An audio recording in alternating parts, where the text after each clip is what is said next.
2026 সালে ত্রয়োদশ জাতীয় সংসদ নির্বাচন যে জামাতের রাজনীতি নয়, পুরো দেশের রাজনীতি পাল্টে দিবে এটা আর বলার অপেক্ষা রাখে না। ইতিহাসের সেরা ফলের পথে এখন জামাত ইসলামী, এমনই উঠে আসে রয়টার্সের প্রতিবেদনে। নির্বাচনে যতগুলো জরিপ প্রকাশিত হয়েছে সবসময় দেখা গিয়েছে বিএনপি থেকে জামাত অনেক পিছিয়ে রয়েছে। সম্প্রতি জামাতের প্রতি ভোটারদের যে উৎসাহ উদ্দীপনা কাজ করছে তা অতি বিরল ঘটনা।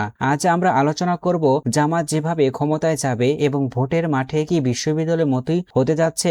এবারের ভোটের মাঠে একটা বড় প্রভাব আসবে বিশ্ববিদ্যালয় থেকে। সম্প্রতি 5টি বিশ্ববিদ্যালয়ের শিক্ষার্থীরা দলমত ধর্মের বাইরে এসে যেভাবে ছাত্র শিবির প্যানেলকে বিজয় করলো, শিক্ষার্থীরা এখন পরিবর্তন চাচ্ছে, তারা পরিবর্তনের পথে হাঁটছে। ধারণা করা হয়েছিল শিবির যেভাবে এককভাবে জয় পেয়েছে তা অতীতের মতোই রাজনীতিতে তারা নিজেদের রাজনীতি বাস্তবায়ন করবে, কিন্তু দেখা গেল ডাকসু নির্বাচিত হয়ে 144 দিনে 233টির মতো কাজ করেছে এবং তাদের সকল কার্যক্রম পিডিএফ আকারে প্রকাশিত করেছে।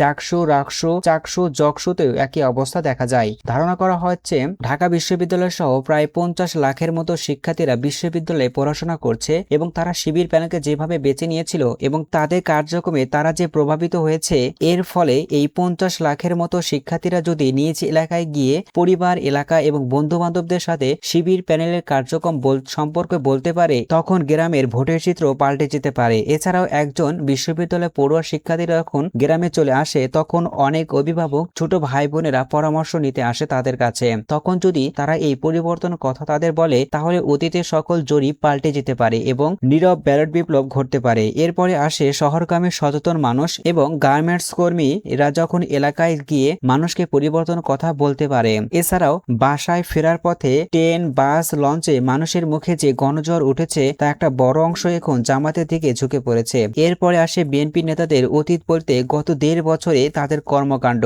যার ফলে নিজেদেরকে বিতর্কিত করেছে এবং নিজ দলকে বিতর্কিত করেছে। তা এখন সোশ্যাল মিডিয়ায় সয়লাব। বিশেষ করে চাঁদা না দেওয়ার কারণে পাথর চাপা দিয়ে যুবককে হত্যা করা এবং তার ছেলের কান্না এখন সোশ্যাল মিডিয়ায় ভাসছে।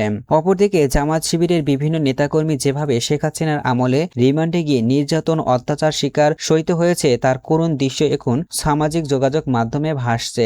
যখন এসব চিত্র ভোটারদের মাঝে চলে যাচ্ছে এবং তারা দেখছে, তখন তারা একটু পরিবর্তনের দিকে ঝুঁকে পড়ছে। এছাড়াও সম্প্রতি বিএনপি বিভিন্ন নেতাকর্মী বিএনপিকে ভোট না দিলে হুমকি ধামকি দিচ্ছে, বাড়িঘর জ্বালিয়ে পুড়িয়ে দেওয়ার কথা বলছে। এই ধরনের হুমকি হয়তো বিএনপির জন্যই কাল হয়ে দাঁড়াতে পারে। সম্মানিত দর্শক শ্রোতা, এবারে ভোটের চিত্র পাল্টে দিয়ে বিএনপির জন্য বড় বাধা হয়ে দাঁড়াতে পারে বিশ্ববিদ্যালয় পড়ুয়া শিক্ষার্থী, শহরগামী বিশেষ করে গার্মেন্টস কর্মী বাড়ি ফেরার পথে জামাতের পক্ষে যে স্লোগান দিচ্ছে। এছাড়াও বিএনপি নেতাকর্মীরা যেভাবে ভোটারদের বাড়িঘর জ্বালিয়ে পুড়িয়ে দেওয়ার কথা বলছে, হুমকি ধামকি দিচ্ছে, তাতে দেখা যাচ্ছে এবারে নির্বাচনে বিশ্ববিদ্যালয়ের মতোই নীরব ব্যালট বিপ্লব ঘটতে পারে জামাতের পক্ষে এবং জামাত ক্ষমতায় যেতে পারে। সম্মানিত দর্শক শ্রোতা, আপনার মূল্যবান মতামত নিচে কমেন্ট করে জানিয়ে দিন। এবারে নির্বাচনে কি জামাতের জন্য নীরব ব্যালট বিপ্লব হতে যাচ্ছে?